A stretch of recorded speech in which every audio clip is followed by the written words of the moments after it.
Hi നമസ്കാരം. പല്ലിലെ plaque ഒരു സൗന്ദര്യ പ്രശ്നമാണ് പലർക്കും.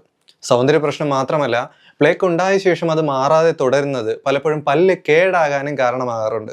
ഇത്തരം സാഹചര്യങ്ങളിൽ നമ്മുടെ പല്ലിലെ പ്ലേക്കുകൾ, കറകൾ മാറ്റുന്നതിനായിട്ടും പല്ലിൽ പോടുകൾ ഉണ്ടാകാത്ത രീതിയിൽ എപ്രകാരം ദന്ത സംരക്ഷണം സാധ്യമാക്കാം എന്നതിനെക്കുറിച്ചുമാണ് നമ്മളിന്ന് ചർച്ച ചെയ്യാൻ പോകുന്നത്. പല്ലിൽ പ്ലേക്കുകൾ ഉണ്ടായി വരുന്നത് പ്രധാനമായിട്ടും ഭക്ഷണാവശിഷ്ടങ്ങൾ ഇരിക്കുമ്പോഴും ഭക്ഷണശേഷം വായ വൃത്തിയായി കഴുകാതെ ഇരിക്കുമ്പോഴും തന്നെയാണ്.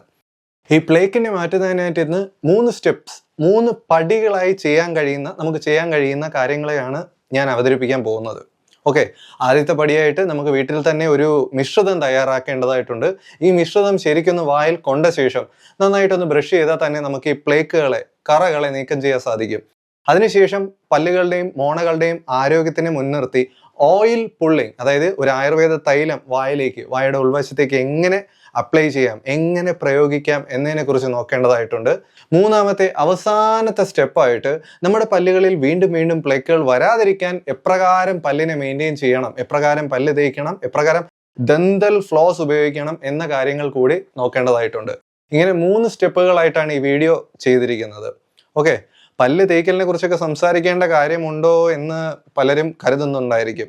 തീർച്ചയായിട്ടും പലരുടെയും പരാതി, പല്ല് 2 നേരമൊക്കെ ഞങ്ങൾ വൃത്തിയാക്കുന്നുണ്ട് ഡോക്ടർ, പക്ഷെ പല്ലിൽ പ്ലേക്കുകൾ വരുന്നതിന് മാത്രം ഒരു കുറവുമില്ല, വായ് നാറ്റത്തിനും യാതൊരു ശമനവും ഇല്ല. യാഥാർത്ഥ്യം മനസ്സിലാക്കുക, പല്ല് തേച്ചത് കൊണ്ട് മാത്രം പല്ലിലെ പ്ലേക്കുകൾ ഇല്ലാതാവുന്നില്ല. പഠനങ്ങൾ പ്രകാരം ഇന്ന് നമ്മുടെ നാട്ടിൽ ആവറേജ് ഒരു വ്യക്തി പല്ല് തേക്കുന്നതിന് എടുക്കുന്ന സമയം വെറും 45 സെക്കൻഡ് മാത്രമാണ്. ഇതേ പഠനങ്ങൾ തന്നെ വ്യക്തമാക്കിയിരിക്കുന്ന മറ്റൊരു കാര്യം, പല്ലുകൾ സംരക്ഷിക്കുന്നതിനായി ദന്ത സംരക്ഷണത്തിനെ മുൻനിർത്തി മിനിമം 2 മിനിറ്റെങ്കിലും നിങ്ങൾ കൃത്യമായി ബ്രഷ് ചെയ്യേണ്ട ആവശ്യമുണ്ട്. ഇങ്ങനെ ബ്രഷ് ചെയ്യുമ്പോൾ എല്ലാ കോണുകളും, നമ്മുടെ പല്ലിന്റെ എല്ലാ കോണുകളും വൃത്തിയാവുന്ന രീതിയിൽ വേണം ചെയ്യേണ്ടത്. അതും ഇനി പല്ലുകൾ ക്രൗഡഡ് ആയിട്ട് അല്പം നിരതെറ്റിയൊക്കെ ഇരിക്കുന്ന അവസ്ഥയാണെന്നുണ്ടെങ്കിൽ പ്രത്യേകം ബ്രഷ് ചെയ്യേണ്ട രീതികളുണ്ട്, ഒരു സ്റ്റൈല് തന്നെയുണ്ട് ബ്രഷ് ചെയ്യാനായിട്ട്. അതായത് നമ്മുടെ പല്ലിലേക്ക് ഒരു ചെറിയ ചരിവ് കൊടുത്തിട്ട് വേണം ബ്രഷ് പല്ലുകളിലേക്ക് കോണ്ടാക്ട് ചെയ്യാൻ, ഉപയോഗിക്കുവാൻ. അതുപോലെ തന്നെ നമ്മുടെ പല്ല് മോണയുമായിട്ട് വരുന്ന ഭാഗമുണ്ടല്ലോ, ഈ ഒരു ലൈനിങ്, ഈ ഭാഗം ബ്രഷ് ഉപയോഗിച്ച് വൃത്തിയാക്കുവാൻ യാതൊരു കാരണവശാലും മടി കാണിക്കരുത്. അല്ലെങ്കിൽ ബ്രഷ് ചെയ്ത് തുടങ്ങുമ്പോൾ തന്നെ ഈ മോണയും പല്ലുമായിട്ട് ചേരുന്ന ഭാഗത്ത് ഒരു ശ്രദ്ധ കൊടുത്തുകൊണ്ട് വേണം നിങ്ങൾ പല്ല് തേക്കേണ്ടത്. ഈ ഭാഗത്ത് നിന്നാണ് പലപ്പോഴും അഴുക്കടിഞ്ഞ് പ്ലേക്കുകൾ രൂപപ്പെട്ടു വരുന്നത്. ചിലർക്ക് ഈ മോണയോട് ചേർന്ന് വരുന്ന ഭാഗം ബ്രഷ് ചെയ്യുമ്പോൾ പെട്ടെന്ന് തന്നെ ബ്ലീഡിങ് ഉണ്ടായി വരുന്നതായി കാണാറുണ്ട്. പ്രധാനമായും വൈറ്റമിൻ കുറവുള്ളവരിലാണ്, അതുപോലെ തന്നെ കട്ടിയുള്ള ബ്രഷ് ഉപയോഗിക്കുന്നവരിലൊക്കെയാണ് ഈ ബ്ലീഡിങ്ങിന്റെ പ്രശ്നം ഉണ്ടാകാറുള്ളത്. ഇത്തരത്തിൽ മോണയിൽ നിന്ന് രക്തം പൊടിയുന്ന ബുദ്ധിമുട്ടുള്ളവർ സോഫ്റ്റ് ബ്രഷ് വാങ്ങി അതുകൊണ്ട് ബ്രഷ് ചെയ്ത് ശീലിക്കുക. ബ്രഷ് ചെയ്യുമ്പോൾ ഞാൻ നേരത്തെ പറഞ്ഞതുപോലെ അല്പം ചരിച്ച് പിടിച്ച് വട്ടത്തിൽ ബ്രഷ് ചെയ്യാൻ പ്രത്യേകം ശ്രദ്ധിക്കേണ്ടതായിട്ടുണ്ട്. അല്ലാതെ ഇങ്ങനെ ആ ഒരു 2 പിടി അതല്ല, ചെറുതായിട്ടൊന്ന് സർക്കുലർ മോഷൻ കൊടുത്ത് ബ്രഷ് ചെയ്യാൻ പ്രത്യേകം ശ്രദ്ധിക്കുക. പല്ലിന് മുൻഭാഗം ക്ലീൻ ചെയ്തതിന് ശേഷം ബ്രഷ് പിന്നിലേക്ക് കടത്തി പിൻഭാഗം കൂടി ബ്രഷ് ചെയ്ത് വൃത്തിയാക്കുവാൻ പ്രത്യേകം ശ്രദ്ധിക്കുമല്ലോ. ഇത്തരത്തിൽ ചെയ്യുന്നത് പ്ലേക്കുകൾ നീക്കം ചെയ്യാൻ, ഇങ്ങനെ മുന്നും പിന്നും വൃത്തിയാക്കുന്നത് പ്ലേക്കുകൾ നീക്കം ചെയ്യാൻ വളരെ സഹായകരമാണ്. മോണകൾ ബ്രഷ് ചെയ്യുമ്പോൾ ബ്ലീഡിങ്ങിന്റെ ബുദ്ധിമുട്ടുണ്ട്, നിങ്ങൾക്ക് വിറ്റാമിൻ കുറവാണെന്നൊരു തിരിച്ചറിവുണ്ടെങ്കിൽ ബി കോംപ്ലക്സ് ഗുളികകൾ ഒരാഴ്ചത്തേക്ക് കഴിക്കുന്ന കാര്യം കൂടി തീർച്ചയായും പരിഗണിക്കുക. ഈ പ്ലേക്കുകൾ നിങ്ങളൊന്ന് ശ്രദ്ധിച്ചാൽ മനസ്സിലാകും, മഞ്ഞ കലർന്ന ഒരുതരം ബ്രൗൺ കളറാണ് പലപ്പോഴും ഇവയ്ക്ക്. കൃത്യമായി പറഞ്ഞാൽ നമ്മുടെ വായിലുണ്ടാകുന്ന ബാക്ടീരിയകൾ നിർമ്മിക്കുന്ന ഒരു ഫിലിമാണ് ഇത്തരം പ്ലേക്കുകൾ.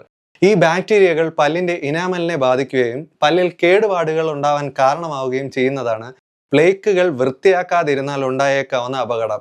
അതുപോലെ തന്നെ പ്ലേക്കുകൾ വൃത്തിയാക്കാതിരുന്നാൽ അവ കൂടുതൽ വഷളാവുകയും അതിൽ തന്നെ ചെറിയ കാൽഷ്യം ഡെപ്പോസിറ്റ് ഒക്കെ സംഭവിച്ച് ടർട്ടാറിന്റെ രൂപത്തിലേക്ക് കൂടുതൽ കട്ടിയേറിയ ഡെപ്പോസിറ്റുകളായി പല്ലിൽ വൃത്തികേടായി നിൽക്കുകയും ചെയ്യാറുണ്ട്.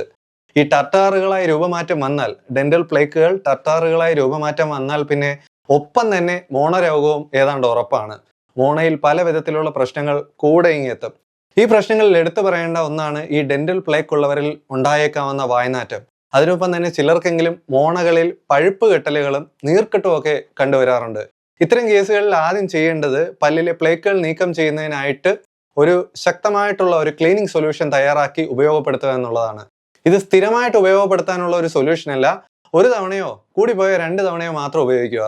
അതിനുശേഷം നിർബന്ധമായിട്ട് നിങ്ങളുടെ പല്ലുകളുടെയും മോണയുടെയും ബലത്തിന് ഓയിൽ പുള്ളിങ് കൂടി ചെയ്യണം. അത് ഞാൻ പിന്നീട് പറയാം. അപ്പൊ നമുക്ക് നമ്മുടെ ക്ലീനിങ് സൊല്യൂഷൻ എങ്ങനെ വീട്ടിൽ തയ്യാറാക്കാമെന്ന് നോക്കാം. ഇതിന് വേണ്ടിയിട്ട് നിങ്ങൾക്ക് വേണ്ട സാധനങ്ങൾ അലോവേര ജെൽ, ബേക്കിംഗ് സോഡ, നാരങ്ങ നീര്, അല്പം ഗ്ലിസറിൻ എന്നിവയാണ്.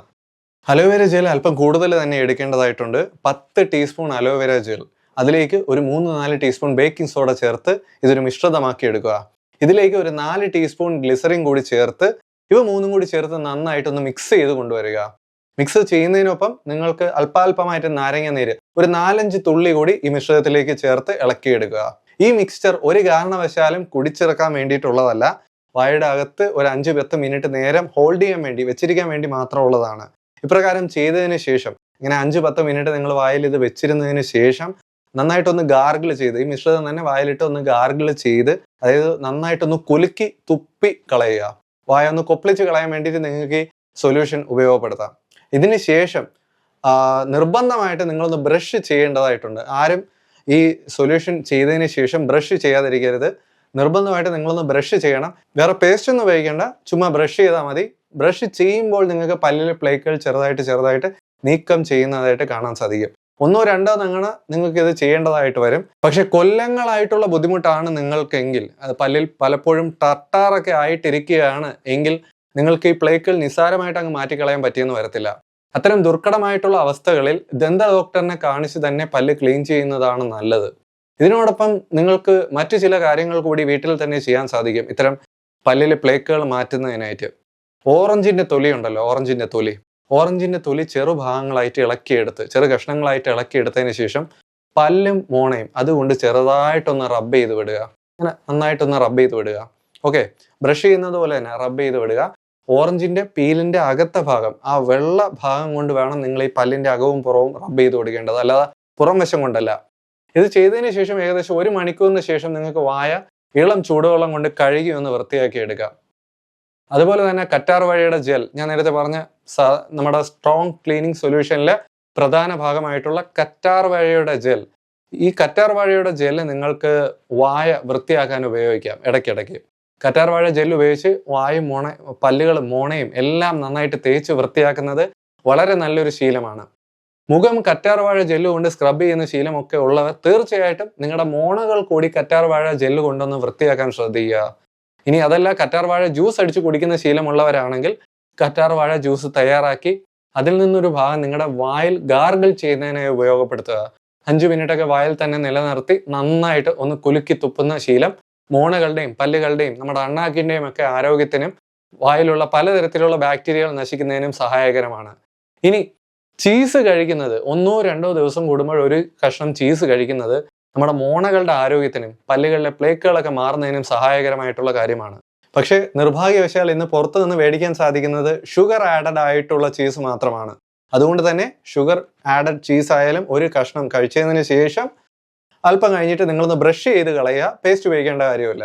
ഇത്തരം പ്രയോഗങ്ങളൊക്കെ കഴിഞ്ഞ ശേഷം നമ്മുടെ പ്ലേക്കുകൾ, കറകൾ, ടർട്ടാറുകളൊക്കെ ഇളകി തുടങ്ങുമ്പോൾ തന്നെ നിങ്ങളുടെ പല്ലിൻ്റെയും മോണയുടെയും സംരക്ഷണത്തിനായി ഓയിൽ പുള്ളിങ് കൂടി നിങ്ങൾ ആരംഭിക്കേണ്ടതായിട്ടുണ്ട്. ഈ പല്ലിലെ പ്ലേക്കിനൊപ്പം തന്നെ നിങ്ങൾ അറിയാതെ മോണരോഗങ്ങൾ പലതും നിങ്ങളിൽ ആരംഭിച്ചിട്ടുണ്ടാകും. ഇത്തരം മോണരോഗങ്ങളെ മാറ്റുന്നതിനും പല്ലുകൾക്ക് കൂടുതൽ ബലം നൽകുന്നതിനുമായിട്ടാണ് ആയുർവേദത്തിൽ ഓയിൽ പുള്ളിങ്ങിനെ കുറിച്ച് സംസാരിക്കുന്നത്. പല്ലുകളിലെ ബാക്ടീരിയകൾ, ഈ പ്ലേക്കുകളിലുള്ള ബാക്ടീരിയകൾ പ്രകടമാക്കുന്ന ലക്ഷണങ്ങളാണ് ഞാൻ നേരത്തെ പറഞ്ഞ മോണയിലെ വീക്കം, അണുബാധ, അതുപോലെ വായുടെ അകത്ത് നീറ്റലുണ്ടാവുക, വായ്നാറ്റം ഉണ്ടാവുക. ഇത്തരം ബുദ്ധിമുട്ടുകളെ ചെറുക്കാൻ തീർച്ചയായിട്ടും വളരെ സഹായകാരിയാണ് ഓയിൽ പുള്ളിങ്. ഓയിൽ പുള്ളിങ് പണ്ട് കാലത്ത് ഇന്ത്യയിൽ ഒരുപാട് ചെയ്തിരുന്ന ഒരു പ്രക്രിയയാണ്. വായിൽ മരുന്ന് പ്രയോഗങ്ങൾ അടങ്ങിയിട്ടുള്ള തൈലങ്ങൾ നിലനിർത്തുന്നതാണ് ഈ പ്രോസസ്സിൽ, ഈ പ്രക്രിയയിൽ പ്രധാനമായിട്ടും ചെയ്തു പോരുന്ന കാര്യം. പ്രധാനമായിട്ടും നമ്മുടെ അരിമേധാതി തൈലം എന്ന് പറയുന്ന തൈലം, അരിമേധാതി തൈലം, ഈ തൈലമാണ് ഓയിൽ പുള്ളിങ്ങിന് വേണ്ടിയിട്ട് ഉപയോഗപ്പെടുത്തുന്നത്. അരിമേധാതി തൈലം മഞ്ചഷ്ടി, കർപ്പൂരം, യഷ്ടി, അങ്ങനെ ഒത്തിരി ഘടകങ്ങൾ ഉപയോഗിച്ച് തയ്യാറാക്കി എടുക്കുന്ന ഒരു മരുന്ന് പ്രയോഗമാണ്. ഇവ 2 തരത്തിൽ ഉപയോഗപ്പെടുത്താറുണ്ട്. ഗണ്ടൂഷമായിട്ട് ഉപയോഗപ്പെടുത്താറുണ്ട്, കബളമായിട്ട് ഉപയോഗപ്പെടുത്താറുണ്ട്. ഗണ്ടൂഷമായിട്ട് ഉപയോഗപ്പെടുത്തുന്ന എന്ന് പറയുന്നത് വായിൽ ഈ എണ്ണ പൂർണ്ണമായിട്ടും എടുത്ത് നിറച്ച് വായിൽ തന്നെ നിലനിർത്തുക. വായിൽ ഇനി ഒരല്പം പോലും സ്പേസ് ഇല്ല എന്ന രീതിയിൽ നിങ്ങൾ ഈ തൈലം എടുത്ത് വായിൽ നിറച്ച് നിർത്തണം. അതായത് നമുക്കൊന്ന് കുലുക്കി തൊപ്പാനോ ഒരു ചെറുതായിട്ടൊന്ന് ശ്വാസം എടുക്കാനോ ഒന്നും പറ്റാത്ത അത്രയും അളവിൽ നമ്മളിത് വായിലേക്ക് എടുക്കണം. ശേഷം ഒരു 5 മിനിറ്റ് നിങ്ങളത് വായിൽ തന്നെ നിലനിർത്തുക. പല്ലിൻ്റെ അകത്തും പുറത്തും നാക്കിൻ്റെ അടിവശത്തും മോണകളിലും നമ്മുടെ അണ്ണാക്കിലും എല്ലാം അരിമേതാദി തൈലം കോണ്ടാക്റ്റ് വന്നതിന് ശേഷം, ഇനി ഒരല്പം അകത്ത് പോയാലും ഒരു കുഴപ്പമില്ല, ഒരു 5 മിനിറ്റ് 10 മിനിറ്റ് വരെ ആയാലും ഒരു പ്രശ്നമില്ല, തുപ്പിക്കളഞ്ഞ് ചെറു ചൂടുവെള്ളം കൊണ്ട് വായ കഴുകി വൃത്തിയാക്കുക. രാവിലെയോ വൈകുന്നേരമോ ഒരു നേരമാണ് നിങ്ങളിത് ചെയ്യേണ്ടത്. ഈ ഗണ്ടൂഷ്യത്തിനേക്കാൾ വളരെ എളുപ്പമാണ് കബളം ചെയ്യാൻ. ഞാൻ കൂടുതൽ പേഷ്യൻസിനും പറഞ്ഞു കൊടുക്കുന്നത് കബളം ചെയ്യാനാണ്. ഞാൻ പ്രാക്ടീസ് ചെയ്യുന്നതും സ്വന്തമായിട്ട് സെൽഫ് പ്രാക്ടീസ് ആയിട്ട് ചെയ്യുന്നത് കബളമാണ്. ഇതിന് അല്പം തൈലം മതിയാകും. അതാണ് ഏറ്റവും നമുക്ക് വളരെ ഫീസിബിൾ ആയിട്ട് ചെയ്യാൻ പറ്റുന്ന ഒരു കാര്യമാണ്. 5 മുതൽ 10 ml, അതായത് 2 അടപ്പ് അരിമേതാദി തൈലം തന്നെ ധാരാളം. ഈ 2 അടപ്പ് 10 ml അരിമേതാദി തൈലം എടുത്ത് വായിൽ ഒരല്പം നേരം നിലനിർത്തുക എന്നാണ് നമ്മൾ കബളത്തിൽ ചെയ്യേണ്ടത്.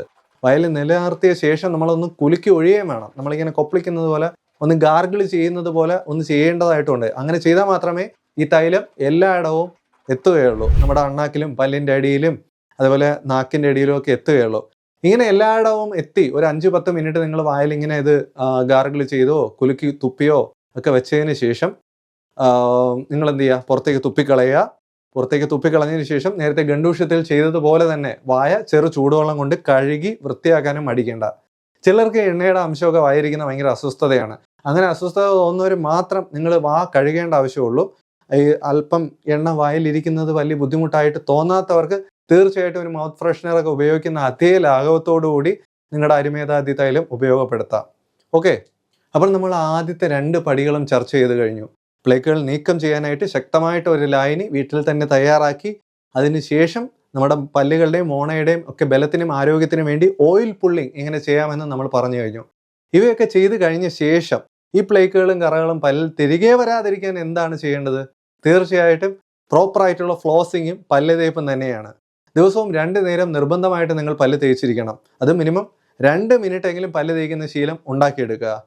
പ്ലേക്ക് ഉള്ളവർ, അതുപോലെ തന്നെ നിരതെറ്റിയ ക്രൗഡഡ് ആയിട്ടുള്ള പല്ലുള്ളവരൊക്കെ പേസ്റ്റ് ഉപയോഗിച്ചുള്ള പല്ല് തേപ്പ് മാത്രമല്ല ഉമിക്കരി ഉപയോഗിക്കുന്ന ശീലം കൂടി തുടങ്ങുന്നതാണ് നല്ലത്. അതും എങ്ങനെ? ആഴ്ചയിൽ 2 ദിവസം നിർബന്ധമായിട്ട് നിങ്ങൾ ഉമിക്കരിയും ഇന്ദുപ്പും കൊണ്ട് ഒരു മിക്സ്ചർ ഉണ്ടാക്കി, എങ്ങനെ ഉമിക്കരിയും ഇന്ദുപ്പും കൊണ്ട് ഒരു മിക്സ്ചർ ഉണ്ടാക്കി അതുകൊണ്ട് പല്ല് തേക്കുന്ന ശീലം ഉണ്ടാക്കിയെടുക്കുക. ഉമിക്കരിയോടൊപ്പം ഇന്ദുപ്പ് ചേർക്കുന്നതിനും ഒരു കണക്കുണ്ട്. എത്ര ഉമി എടുക്കുന്നുവോ അതിൻ്റെ 4/1 ഭാഗം ഇന്ദുപ്പ് ചേർത്ത് പൊടിച്ച് എടുക്കുക. നമ്മുടെ ഇടികളിലോ മറ്റോ വെച്ച് തരിതരിയായിട്ട് കിടക്കുന്ന ഉമിയും ഇന്ദുപ്പും കൂടി നല്ല ഫൈൻ പൗഡറാക്കി എടുത്തതിന് ശേഷം നിങ്ങൾ പല്ലിലേക്ക് തേക്കുന്നതാണ് നല്ലത്. ഈ പൊടി ഉപയോഗിച്ച് ഒരു 2 മിനിറ്റെങ്കിലും ക്ലീൻ ചെയ്ത ശേഷം നിങ്ങളുടെ ബ്രഷുകൾ, സാധാ ബ്രഷ്, പേസ്റ്റ് ഒന്നും ഇല്ലാതെ ഒന്ന് ബ്രഷ് ചെയ്ത് വിടണം. അങ്ങനെ ചെയ്തില്ല എങ്കിൽ ഉമിക്കരി പല്ലിനിടെ കയറി ഇരുന്നിട്ട് അത് കാരണമുള്ള വിഷയങ്ങൾ നിങ്ങൾക്ക് വേറെ ഉണ്ടാവും. നമ്മൾ ഇന്ന് സാധാരണയായി ഉപയോഗിക്കുന്ന ഫ്ലൂറൈഡ് ടൂത്ത് പേസ്റ്റുകളിലെല്ലാം പല്ലിലെ കറ നീക്കം ചെയ്യാനും നല്ല വെളുത്ത പുഞ്ചിരി ലഭിക്കാനും ഒക്കെ വളരെ സഹായകരമായിട്ടുള്ള ഘടകങ്ങളുണ്ട്. പക്ഷേ ദീർഘകാലം ഫ്ലൂറൈഡ് ടൂത്ത് പേസ്റ്റ് ഉപയോഗിക്കുന്നത് അത്ര സുഖകരമായിട്ടുള്ള പ്രവണതയല്ല. ഇടയ്ക്കിടെയെങ്കിലും ഫ്ലൂറൈഡ് അല്ലാത്ത ടൂത്ത് പേസ്റ്റുകൾ, ഹെർബൽ ടൂത്ത് പേസ്റ്റുകളൊക്കെ നിങ്ങൾ ഉപയോഗപ്പെടുത്താൻ പ്രത്യേകം ശ്രദ്ധിക്കണം. അതുപോലെ ആയുർവേദ ടൂത്ത് പേസ്റ്റുകളൊക്കെ ഇന്ന് പല ബ്രാൻഡുകളിൽ ഇന്ന് മാർക്കറ്റിൽ അവൈലബിൾ ആണ്. അതുപോലെ തന്നെ പല്ലിലെ കറയും പ്ലേക്കും റിമൂവ് ചെയ്യുന്നതിനായിട്ട് കട്ടിയുള്ള ബ്രഷുകൾ ഉപയോഗിച്ച് ഒത്തിരി സമ്മർദ്ദം കൊടുത്ത് പല്ല് തേക്കുന്ന ശീലം പലർക്കും ഉണ്ട്. ഇത് അത്ര നല്ല കാര്യമല്ല. ഇത്തരത്തിൽ വളരെ റഫായിട്ട് കട്ടി കൊടുത്ത് പ്രഷർ കൊടുത്ത് ബ്രഷ് ചെയ്യുന്നത് പല്ലിൻ്റെ ഇനാമൽ കവറിങ്ങിൽ കേടുപാടുകൾ വീഴ്ത്തുകയും ആഹാരം കഴിക്കുന്ന സമയത്ത് പല്ലിൽ പുളിപ്പ്, വേദന, മോണയിൽ വേദന, അങ്ങനെ പലവിധ പ്രശ്നങ്ങൾക്ക് കാരണമാവുകയും ചെയ്യും. അതുകൊണ്ട് തന്നെ ഒന്നിലധികം തവണ ബ്രഷ് ചെയ്യുന്ന ശീലമുള്ളവരാണ് നിങ്ങളെങ്കിൽ തീർച്ചയായിട്ടും മീഡിയം ഹാർഡ്നെസ് ഉള്ള ബ്രഷ് അല്ലെങ്കിൽ സോഫ്റ്റ് ബ്രഷുകൾ ഉപയോഗിക്കുന്നതാണ് നല്ലത്. അതുപോലെ തന്നെ ഒത്തിരി ദൂരം യാത്രയൊക്കെ ചെയ്യുന്ന ശീലമുള്ളവരാണ് നിങ്ങളെങ്കിൽ, യാത്രയ്ക്കിടയ്ക്കിടെ ചായ, കാപ്പി, കടിയൊക്കെ കഴിക്കുന്ന ശീലമുള്ളവരാണ് നിങ്ങളെങ്കിൽ നിങ്ങൾക്കായിട്ട് സ്പെഷ്യൽ ഫോൾഡ് ചെയ്ത് വെക്കാൻ കഴിയുന്ന, മടക്കി വെക്കാൻ കഴിയുന്ന ചെറിയ ചെറിയ ടൂത്ത് ബ്രഷുകൾ വാങ്ങിക്കാൻ കിട്ടും. ഇവ ഹാൻഡ് ബാഗിലോ പോക്കറ്റിലോ ഒക്കെ സുഖമായിട്ട് മടക്കി വെക്കാം. ഈ ചെറിയ ചെറിയ ബ്രഷുകൾ ഇടയാഹാരങ്ങൾ കഴിക്കുന്നവർക്ക്, ഒത്തിരി ചായയും കാപ്പിയൊക്കെ കഴിക്കുന്നവർക്ക് വളരെ ഫലപ്രദമായിട്ട് പല്ലുകളെ ക്ലീൻ ചെയ്യാൻ ഉപയോഗപ്പെടുത്താം. ഇനി ബ്രഷിംഗ് പോലെ തന്നെ പല്ല് തേക്കുന്നത് പോലെ തന്നെ പ്ലേക്കുകൾ നീക്കം ചെയ്യുന്നതിനും ദന്ത സംരക്ഷണത്തിനും ശ്രദ്ധിക്കേണ്ട മറ്റൊരു ഇമ്പോർട്ടൻ്റ് കാര്യമാണ് ദന്തൽ ഫ്ലോസിംഗ്. ദന്തൽ ഫ്ലോസുകൾ ഇവ നൂല് പോലെയുള്ള സ്ട്രക്ചറുകളാണ്. കണ്ടാൽ നൂല് പോലെ ഇരിക്കും. നമ്മുടെ മെഡിക്കൽ സ്റ്റോറിലൊക്കെ വാങ്ങിക്കാൻ കിട്ടും. ഇവ ദിവസം ഒരു നേരം നിങ്ങളുടെ പല്ലിൻ്റെ ഇടയിലൂടെ കടത്തി പല്ലിൻ്റെ ഇടയിലിരിക്കുന്ന ഭക്ഷണ പദാർത്ഥങ്ങളെ നീക്കം ചെയ്യാൻ പ്രത്യേകം ഉപയോഗപ്പെടുത്തുക. മാംസാഹാരം കഴിക്കുന്ന ശീലമൊക്കെ ഉള്ളവർ, ചിക്കൻ കഴിച്ച ശേഷം പല്ലിൻ്റെ ഇടയിൽ കയറുന്നവരൊക്കെ തീർച്ചയായിട്ടും മുടങ്ങാതെ ദന്തൽ ഫ്ലോസിങ് ചെയ്യുന്ന കാര്യം ഓർക്കുക. നമ്മുടെ പല്ലിൻ്റെ ഇടയിൽ ടൂത്ത് പിക്ക് വെച്ച് കുത്തുന്നതിനെക്കാട്ടിയും എന്തുകൊണ്ടും സുഖകരമായിട്ടുള്ള ആരോഗ്യകരമായിട്ടുള്ള ഒരു ശീലമാണ് ദന്തൽ ഫ്ലോസുകൾ ഉപയോഗിച്ച് പല്ലിൻ്റെ ഇടയിൽ കയറിയിരിക്കുന്ന ഭക്ഷണ പദാർത്ഥങ്ങൾ എടുത്തു കളയുക എന്നത്. അതുപോലെ തന്നെ ശ്രദ്ധിക്കേണ്ട ഒരു കാര്യം, ഇലക്ട്രോണിക് ടൂത്ത് ബ്രഷുകൾ ഇന്ന് ഉപയോഗപ്പെടുത്തുന്ന ഒരുപാട് പേരുണ്ട് നമുക്ക് ചുറ്റും. ചിലർ കണ്ടിട്ട് പോലും കാണൂല. പക്ഷേ ഇലക്ട്രോണിക് ടൂത്ത് ബ്രഷുകൾ ഇന്ന് വളരെ വ്യാപകമായിട്ട് മാർക്കറ്റിൽ അവൈലബിൾ ആണ്. ചെറിയൊരു ബാറ്ററി കാണും, അറ്റത്തെ ബ്രിസിൽസ്, അതിൻ്റെ ബ്രഷ് തനിയെ ഇങ്ങനെ കറങ്ങുന്ന ചെറിയൊരു മോട്ടർ അകത്തുണ്ട്, ബ്രിസിൽസ് തനിയെ കറങ്ങുന്ന ഒരു മെക്കാനിസമാണത്. പലരും ചോദിക്കാറുണ്ട് ഇത്തരത്തിലുള്ള ഇലക്ട്രോണിക് ബ്രഷുകൾ, ടൂത്ത് ബ്രഷുകൾ ഉപയോഗിക്കുന്നത് പല്ലിന് നല്ലതാണോ അല്ലയോ എന്ന്. ഇവ ഉപയോഗിക്കുന്നത് ഒരു പരിധിവരെ നല്ലത് തന്നെയാണ്. പല്ലുകളെ ക്ലീൻ ചെയ്യാനും, നിരതെറ്റിയ പല്ലുകളാണെങ്കിൽ അവ ക്ലീൻ ചെയ്യാനും, അവയ്ക്കിടയിൽ കയറിയിരിക്കുന്ന ആഹാര പദാർത്ഥങ്ങളെയൊക്കെ എടുത്തു കളയാനും വളരെ ഫലപ്രദമായിട്ട് ഉപയോഗപ്പെടുത്താൻ സാധിക്കുന്ന ഒരു മെക്കാനിസമാണ് ഇലക്ട്രോണിക് ടൂത്ത് ബ്രഷുകൾ.